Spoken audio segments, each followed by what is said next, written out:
Hi hello.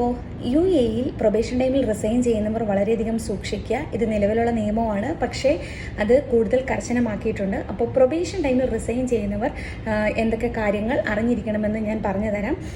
ഒന്ന്, നിങ്ങൾ resign ചെയ്യുന്നതിന് 1 month പ്രയർ നോട്ടീസ് നിങ്ങളുടെ എംപ്ലോയറിന് കൊടുത്തിട്ടുണ്ടാകണം. ആ നോട്ടീസ് പീരീഡ് നിങ്ങൾ വർക്ക് ചെയ്തിട്ടുണ്ടാകണം. ഇനി ആ നോട്ടീസ് പീരീഡ് നിങ്ങൾ വർക്ക് ചെയ്തിട്ടില്ല എന്നുണ്ടെങ്കിൽ ആ മാസത്തെ സാലറി കോമ്പൻസേഷനായിട്ട് നിങ്ങളുടെ എംപ്ലോയറിന് കൊടുക്കേണ്ടിയും വരും. ഇനി ഈ പ്രൊബേഷൻ പീരീഡ് എന്ന് പറഞ്ഞാൽ 6 month ആണ്. ഈ സമയത്തിൽ നിങ്ങൾക്ക് പുതിയൊരു ജോലി കിട്ടി അങ്ങോട്ട് മാറണമെന്നുണ്ടെങ്കിൽ അതിന് തടസ്സമില്ല.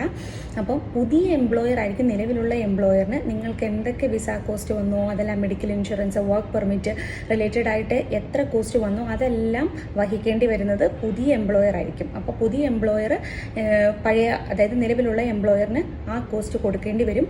അപ്പം ലീഗലി അത് പുതിയ എംപ്ലോയറിനാണ് ആ റെസ്പോൺസിബിലിറ്റി എന്ന് പറയുന്നത്. ഇനി നിങ്ങൾ ഇവിടെ നിന്ന് നിങ്ങളുടെ നാട്ടിലേക്ക് പോവുകയാണ് എന്നുണ്ടെങ്കിൽ 14 days നോട്ടീസ് കൊടുത്തിട്ടുണ്ടാകണം. അങ്ങനെ ചെയ്തതിന് ശേഷം മാത്രമേ നിങ്ങൾ പോകാവുള്ളൂ. ഇനി വിത്തിൻ 3 months നിങ്ങൾ വീണ്ടും തിരിച്ചു വരികയാണ് എന്നുണ്ടെങ്കിൽ നിങ്ങളുടെ പുതിയ എംപ്ലോയർ തന്നെയായിരിക്കും പഴയ എംപ്ലോയറിൻ്റെ കോസ്റ്റുകളെല്ലാം കൊടുക്കേണ്ടി വരുന്നത്. കൂടാതെ ഇത് നിങ്ങൾ വയലേറ്റ് ചെയ്തിട്ടുണ്ടെങ്കിൽ 1 വർഷത്തേക്ക് നിങ്ങൾക്ക് ഒരു ജോലിയിലും പ്രവേശിക്കാൻ കഴിയില്ല, നിങ്ങൾക്ക് വർക്ക് പെർമിറ്റും കിട്ടത്തില്ല. അപ്പം കൃത്യമായിട്ടും 1 month നോട്ടീസ് കൊടുത്ത് തന്നെ നിങ്ങൾ നിങ്ങളുടെ ജോലിയിൽ നിന്ന് റിസൈൻ ചെയ്യാം.